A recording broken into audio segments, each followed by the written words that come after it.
Welcome back to Bottas Career Mode on F126. Today we're back for episode number 17 in Azerbaijan. So our chassis development is still pretty weak. So I think we're gonna look for an upgrade in here. We got a tire wear upgrade.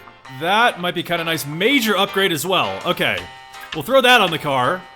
That should help. Well, nothing else we can do. We're gonna keep the new engine in the car. So, into the weekend we go. I'm very interested to see the pace around this track, because we do have a really good powertrain.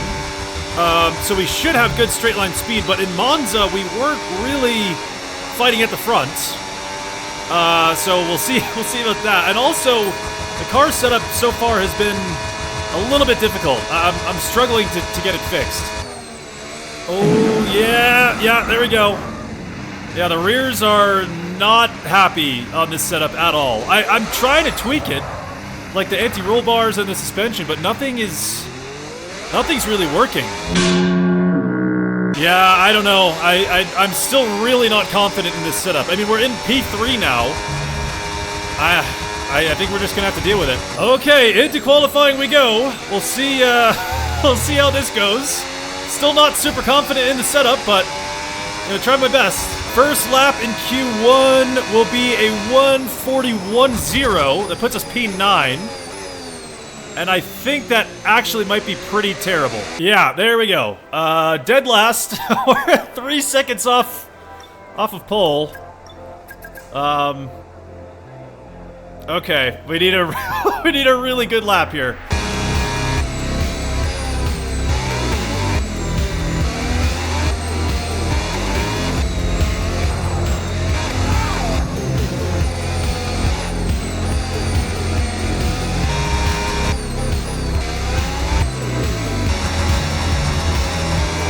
Okay, not that bad of a lap, but it's only 0.8 of improvement.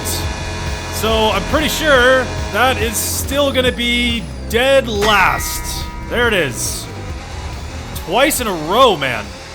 Struggling in qualifying. All right, so the team wanted us to start on the hards. We'll start on the mediums. That gives us a better shot at the beginning to make up some places. As long as we can pull it into the points, we can probably defend.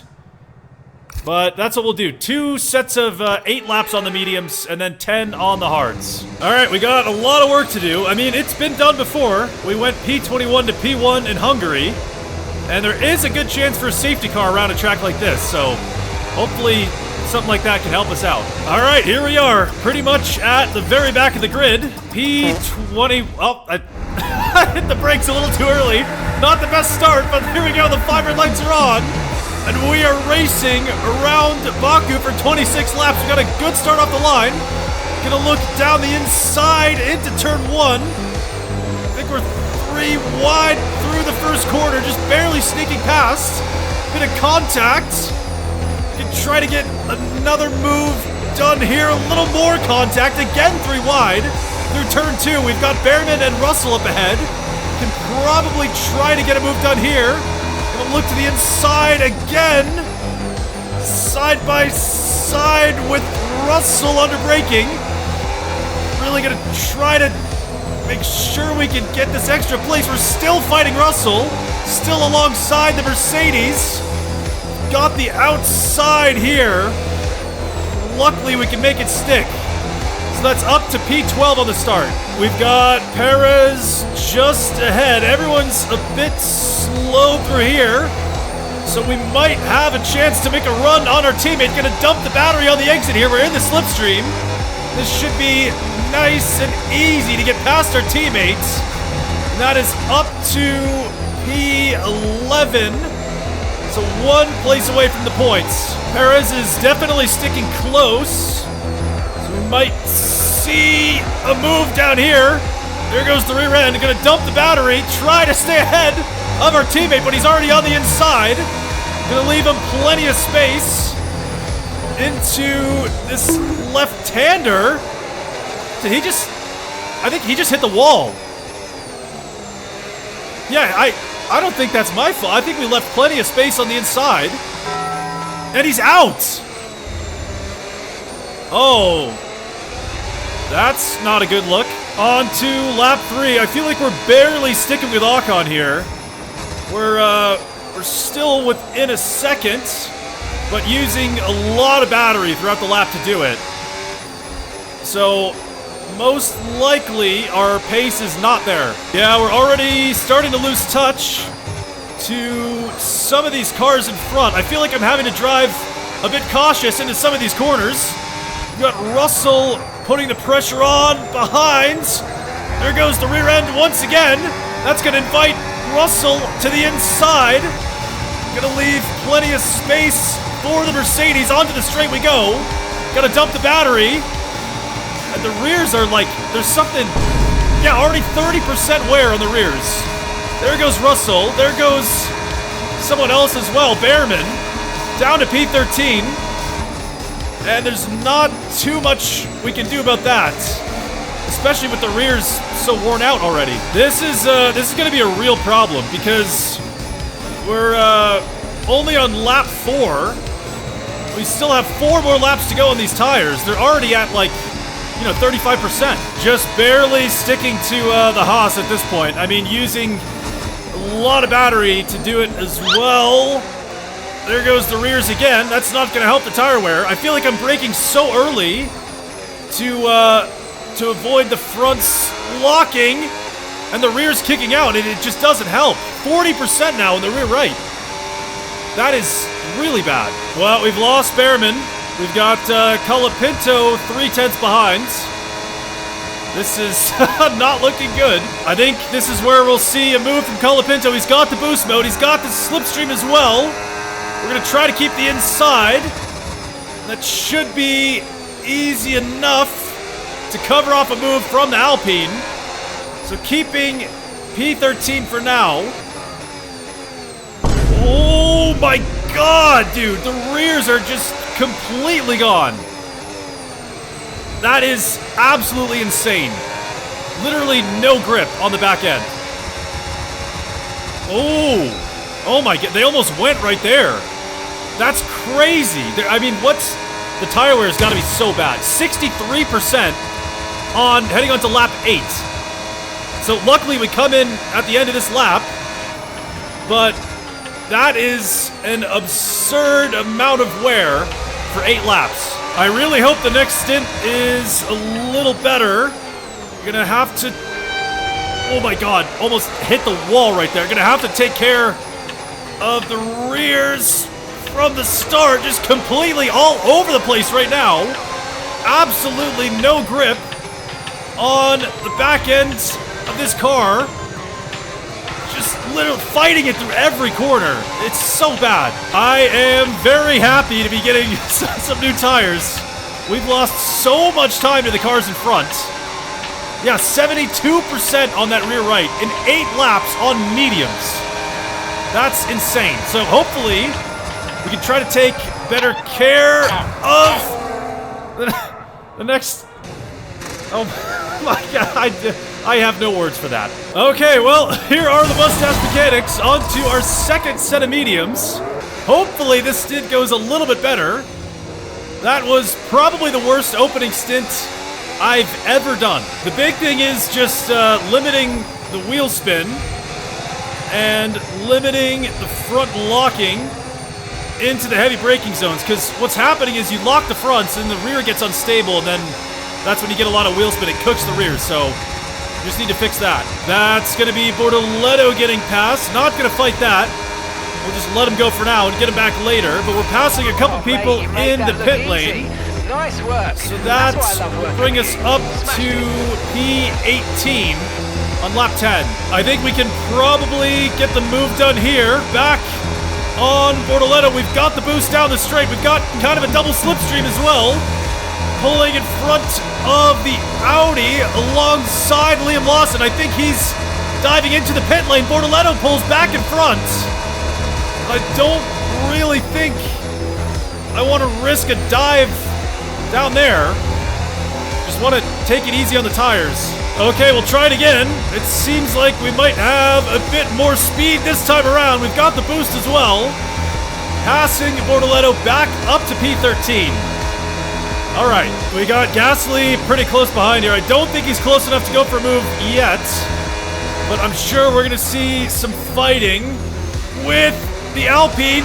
At some point, there's the rears again. That's Gasly looking up the inside. We can close the door for now. Rears are starting to go. We still have just such a massive gap to the cars in front, too. 12 seconds to Behrman ahead. So, unless we see a safety car, I mean, there's absolutely no chance for points here. Like, no chance. I think we might see a move from Gasly here. There he goes to the inside, down the straights. He has the boost. He's got the inside. We're going to try to leave a good amount of space for the Alpine. I think he hits the wall, just like Perez. I mean, I think that was still the right amount of space. They love doing that. Oh, that's a lock. That's a big lock on the fronts. We're way wide through the corner. There's Gasly pulling in front. Heading on to the main straight. We should be close enough to get him right back. We're right on the rear wing. Bump drafting Gasly down the straight. Still not really enough speed to pull too far in front of the Alpine. We're going to be fighting down into turn one. We've got Colapinto on the outside, trying to outbrake both of the Alpines. Staying in P13. Later on the brakes. And we'll keep our place, but a little bit wide through there as well. That might invite someone again on the inside. Gasly looking for a second opportunity into this corner. Still really sketchy on the brakes. They're still side by side with the Alpine. Finally, we can pull ahead. Oh my god. Okay, into the pit lane we go. Onto the hards. Hopefully a better better entry this time. There we go. Okay, here are the mustache mechanics onto the hards. Our final stop of the race. 10 laps to go on this set of tires. Coming out down in P20. Hopefully we can set a couple of faster times. But I'm not too confident in that. Yeah, the difference on a new set of tires is so night and day. There's so much more grip. The rears are just getting cooked so fast. I think there's a lot of parts of the setup that are contributing. I think that's going to be Stroll diving into the pit lane. There's a couple other people in the pits as well. So we'll make up a couple more places. And Bortoletto ahead is on the softs, so he'll have to come in. Yeah, there's the Audi into the pit lane. There's a couple others in there as well. We should get the jump on them. So that'll bring us up to P13 with 5 laps to go. And it looks like we've got a decent gap to the cars that just came out. So crucially, we didn't lose any time. We're kind of in no man's land a little bit here. We got 12 seconds to Ocon up ahead, and we've got 4 seconds to Hulkenberg behind, and he doesn't really seem to be gaining consistently, so we're kind of chilling until the end of the race, I think, as long as we don't slide the car. Well, this last stint ended up being a little bit boring. Literally just completely open track. Just doing time trials at this point. On to the final lap of the race. And this one has been very disappointing. Another race without points. Well, Leclerc wins it. We are very, very far behind the leaders. Really, just absolutely no pace here. Terrible setup, no pace. Just awful. There we go. The end is finally in sight. Gonna cross the line for the final time and definitely put this one behind us. And that's the end of the race. That was just terrible all around. I mean, P21 to P12 is definitely not bad. Yeah, driver of the day, sure. But that was a rough one. As for the championship, Lando is now leading by 15 points. And Piastri and Antonelli are kind of still right on the edge. McLaren and Mercedes still fighting at the top two. 20 points is the gap for the top two teams. Yeah, 2 races in a row without points. That is tough. I mean, P11 and P12, we qualified P22 for both of those races, so... I mean, not terrible, I guess, but... Yeah, 2 in a row. That's a bummer. So we've got Singapore up next, which is, I believe, the final sprint race of the season. So we'll see if we can finally grab some points in the sprint. I don't think we've done that all season long. But after that, we've got a couple of tracks that should be pretty strong. We got Mexico, we got Coda, we got Brazil. Qatar should be strong as well. So I think we can end the season on a high note. But we'll see what we can do. I'll see you for the next one.